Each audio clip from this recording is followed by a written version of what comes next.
बच्चों, अक्षांश study classes में आपका स्वागत है। आप लोग इसके पहले पार्ट 5 तक पढ़े हैं, जो कि 4 सवाल तक आप लोगों ने एक्सरसाइज में पढ़ा है। सभी रूल्स आपने पढ़ लिए हैं, सवालें आप पढ़ रहे हैं, जिसमें 4 सवाल आप पढ़े हैं। आज पार्ट 6 में आपको चौथी सवाल के आगे आप आज पढ़ेंगे। इसके पहले आपने पढ़ा है। अब आज आपकी 5वीं सवाल है, यदि sec थीटा इक्वल टू 13/12 है तो अन्य त्रिकोणमिति बेटा आपको अनुपात ज्ञात करना है। मीन्स सेक थीटा की वैल्यू आपको दिया गया, अन्य त्रिकोणमिति बेटा अनुपात 5 और आपके पास होते हैं, जिसमें एक साइन होता है, कॉस होता है, टैन होता है, कॉट होता है, सेक आपको दिया गया है और छठा आपका कोसेक हो जाता है। तो आप लोग सबसे पहले यहीं से शुरू करते हैं। तो सबसे पहले हम एक त्रिभुज बना लेंगे जो कि आपका समकोण त्रिभुज है, और इसका नाम आप ABC कुछ भी ले सकते हैं। और यहाँ आप थीटा बना लेते हैं तो बेटा ये लंब हो जाता है और ये कर्ण हो जाता है, ये आधार हो जाता है। बेटा लंब, कर्ण और आधार, जिसको आप एल्टीट्यूड, बेस और क्या कहते हैं, हाइपोटेनस बोलते हैं। तो आपका बेटा कर्ण अपान आधार, तो आपको मालूम है, कर्ण मालूम है। कर्ण कितना बेटा दिया गया है? 13 दिया गया है। मीन्स 13 सेंटीमीटर, 13 आपको दिया गया है। आधार आपको 12 दिया गया है। बेटा हम AB निकाल लेंगे। तो पाइथागोरस प्रमेय से बेटा सॉल्व में आप सबसे पहले पाइथागोरस प्रमेय से आप लिखेंगे AC का square is equal to AB का स्क्वायर प्लस BC का स्क्वायर। तो बेटा AC आपका 13 है, 13 का स्क्वायर इक्वल टू AB आपको नहीं मालूम है, AB स्क्वायर प्लस BC आपका बेटा 12 का स्क्वायर। बेटा 13 का स्क्वायर 169 हो जाएगा, AB स्क्वायर आपका रहेगा प्लस 12 का स्क्वायर 144 हो जाता है। 169 माइनस बेटा इधर करेंगे ट्रांसपोज हो जाएगा 144 इक्वल टू AB स्क्वायर। बेटा AB square is equal to जब 25, 169 में 144 बेटा सब्ट्रैक्ट हो जाएगा तो 25 आ जाएगा। तो बेटा AB is equal to under root 25, जिसको आप बेटा 5 लिख देते हैं। तो बेटा AB आपका 5 आ गया, तो आप यहाँ 5 लिख लिए। इसके बाद आपके सभी त्रिकोणमितीय अनुपात होते हैं, जिसको आप लिखेंगे साइन थीटा निकाल लेना है आपको, कॉस थीटा निकालना है, टैन थीटा निकालना है, कॉट थीटा निकालना है, सेक आपको ऑलरेडी दिया गया है, बचा है पांचवा आपको कोसेक थीटा। यही बेटा आपको निकालना है, यही पांचों वैल्यू आपसे पूछा है। तो साइन थीटा इक्वल टू बेटा आप लोग जानते हैं लंब अपान कर्ण होता है। तो बेटा लंब आपका 5 है और कर्ण आपका 13 है। और cos थीटा इक्वल टू बेटा होता है आधार अपान कर्ण होता है। तो बेटा आपका आधार 12 है और कर्ण आपका 13 है। tan थीटा इक्वल टू बेटा होता है लंब अपान आधार होता है। तो लंब बेटा आपका 5 है और आधार बेटा आपका 12 है। cot थीटा इक्वल टू बेटा आधार अपान लंब होता है, मीन्स 12/5 हो जाएगा। cosec थीटा इक्वल टू बेटा कर्ण अपान लंब होता है। कर्ण आपका 13 है और लंब आपका 5 है। बेटा आप लोग का 5वां क्वेश्चन हो गया। साइन पूछा था, कॉस पूछा था, टैन पूछा था, कॉट पूछा था, कॉसेक पूछा था।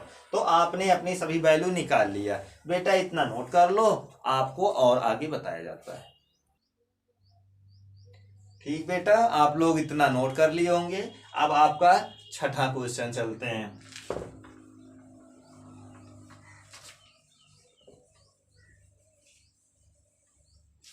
बेटा आपका छठा क्वेश्चन है, एंगल ए और एंगल बी यदि न्यून कोण है तो आपको cos A equal to cos B, तो आपको दिखाना है एंगल ए और एंगल बी आपका इक्वल है। मीन्स बेटा आपको छठा क्वेश्चन कह रहा है, यदि एंगल ए एंगल बी न्यून कोण है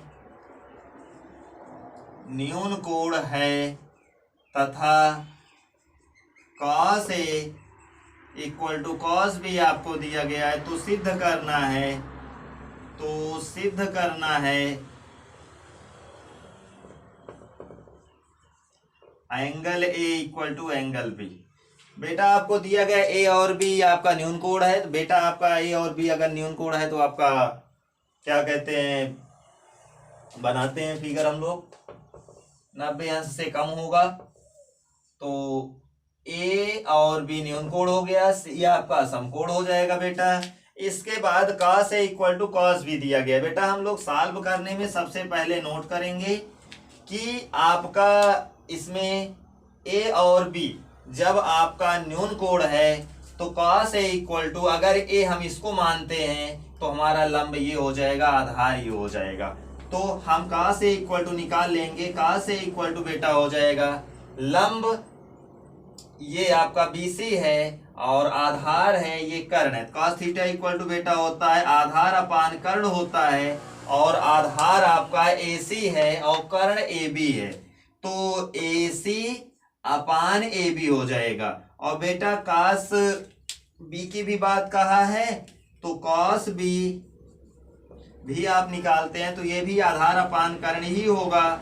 लेकिन अगर आप बेटा यहाँ थीटा बनाए तो ये लंब हो जाएगा ये आधार, मतलब बेटा आपका BC आधार हो जाएगा और कर्ण आपका AB रहेगा। इसके अकॉर्डिंग जब cos A equal to cos B आपको दे दिया गया है तो आपको दिया गया है cos A equal to cos B, तो आप वैल्यू रख देते हैं। तो cos A की वैल्यू बेटा आपका आया है AC अपान AB आया है, और cos B की वैल्यू आया है बेटा BC अपान AB आया है। आप देखें AB से AB जब दोनों कैंसिल हो जाएगा AC इक्वल टू BC आ गया, मतलब बेटा ये AC है आपका, ये BC है।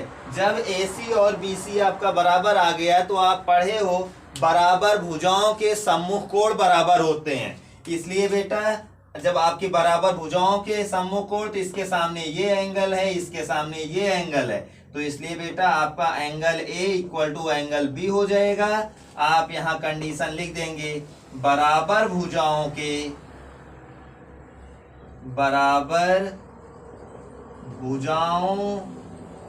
के सम्मुख कोण बराबर होते हैं,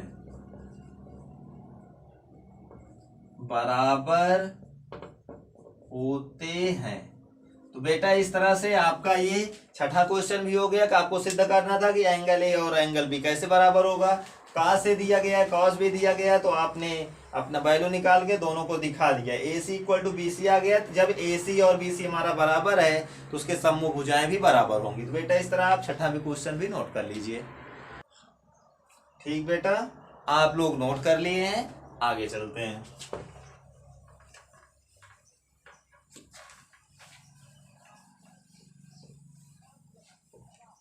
बेटा नेक्स्ट क्वेश्चन, आप छठा के बजाय सातवां, आपका क्वेश्चन है 5 cot A इक्वल टू बेटा 4, 5 cot A इक्वल टू बेटा 4 दिया गया, और आपको दिखाना है कि 1 minus tan square A upon 1 plus tan square A is equal to cos square A minus sine square A। है या नहीं, है या नहीं, यही आपको इतना दिखाना है। मतलब 5 cot A इक्वल टू 4 दे दिया गया, 1 minus tan square A upon 1 plus tan square A equal to cos square A minus sine square A। इन दोनों को दिखाना है कि आपका इक्वल है या नहीं। तो बेटा आप लोग इसके आगे चलेंगे, सॉल्व में सबसे पहले आपका हो जाएगा त्रिभुज बना लेंगे ABC।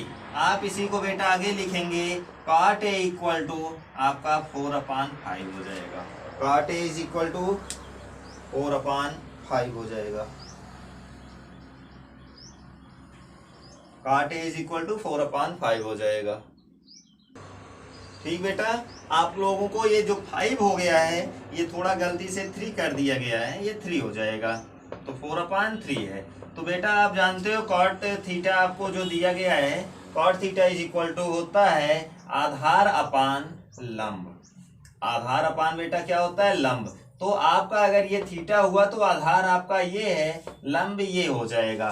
तो कर्ण आप निकाल लेंगे बेटा। तो कर्ण का वर्ग बराबर आप निकालते हैं, पाइथागोरस प्रमेय होता है AC का स्क्वायर इक्वल टू AB का स्क्वायर प्लस BC का स्क्वायर बेटा।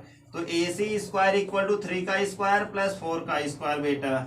AC square equal to 9 plus 16, तो AC इज इक्वल टू √25 बेटा, जिसको आप 5 लिख देते हैं। तो आपका ये 5 हो गया। तो अब आप इन सब की वैल्यू निकाल के दोनों को प्रूफ करेंगे। तो हम लोग करेंगे क्या, सबसे पहले आप साइन ए की वैल्यू निकाल लेंगे। साइन ए इक्वल टू बेटा theta, sine theta equal to लंब अपान कर्ण होता है, सीधे आप 3/5 लिख सकते हैं। कॉस ए इक्वल टू बेटा लिखेंगे तो आधार अपान कर्ण, आधार आपका बेटा 4 है, 4/5 हो जाएगा। और tan भी आपको निकालना है तो tan A is equal to हो जाएगा बेटा tan थीटा इक्वल टू लंब अपान आधार, तो बेटा लंब आपका 3 है और ये आधार 4 है। अब आप इस पे वैल्यू रखेंगे, तो आप वैल्यू रखेंगे तो सबसे पहले आप LHS लेते हैं। LHS में 1 माइनस tan स्क्वायर ए अपान 1 प्लस tan स्क्वायर ए। 1 माइनस बेटा tan ए की वैल्यू 3/4 आपका आया है, तो 3/4 का होल स्क्वायर अपान 1 प्लस 3/4 का बेटा होल स्क्वायर कर देंगे, तो 1 माइनस 9/16 अपान 1 प्लस बेटा 9/16। आप इसको आगे सॉल्व करते हैं तो हो गया 16 माइनस 9/16 अपान 16 प्लस 9 अपान बेटा 16। 16 से 16 कैंसिल हो जाएगा, 16 में 9 सब्ट्रैक्ट हो जाएगा 7 हो जाएगा, और 16 में 9 ऐड हो जाएगा 25। तो बेटा आपका LHS आ गया 7/25। बेटा आप इतना नोट कर लें तो हम आगे आपको बताते हैं। ठीक बेटा, आप लोग उतना नोट कर रहे हैं, इधर नोट कर लिए होंगे, इधर का हम इरेज कर दे रहे हैं, उधर का भी रोक लेते हैं। तो आप इधर का थोड़ा सा हम इरेज कर दे रहे हैं, और जिसकी कास स्क्वायर है माइनस साइन स्क्वायर की वैल्यू हमको फाइंड करना है बेटा। तो कास स्क्वायर है माइनस साइन स्क्वायर ए की वैल्यू बेटा हम यहाँ से RHS अब ले रहे हैं, RHS आपका सॉल्व कर दे। कास स्क्वायर ए का मतलब बेटा 4/5 का whole square minus sine square A का मतलब बेटा 3/5 का होल स्क्वायर। बेटा आप सॉल्व करोगे तो 4 का स्क्वायर 16/5 का स्क्वायर 25 माइनस 9 बेटा 25। आप देखें एलसीएम ले लेंगे 25, 16 माइनस 9 इक्वल टू बेटा 7/25। आप देख रहे हैं बेटा LHS आपका 7/25 आया है और RHS भी 7/25 आया है। तो आप लिखेंगे LHS इक्वल टू RHS। जब आपका ये दोनों बराबर है तो आप लिखेंगे हाँ या दोनों समीकरण आपका दोनों पक्ष बराबर है। तो LHS इक्वल टू बेटा RHS। आपकी सवाल ये 7वीं पूरी हो गई। बेटा आज आप यहीं तक पढ़ेंगे, कल नेक्स्ट आपको मिलेगा। आप हमारे चैनल को लाइक करें, सब्सक्राइब करें और अपने दोस्तों के साथ शेयर भी करें।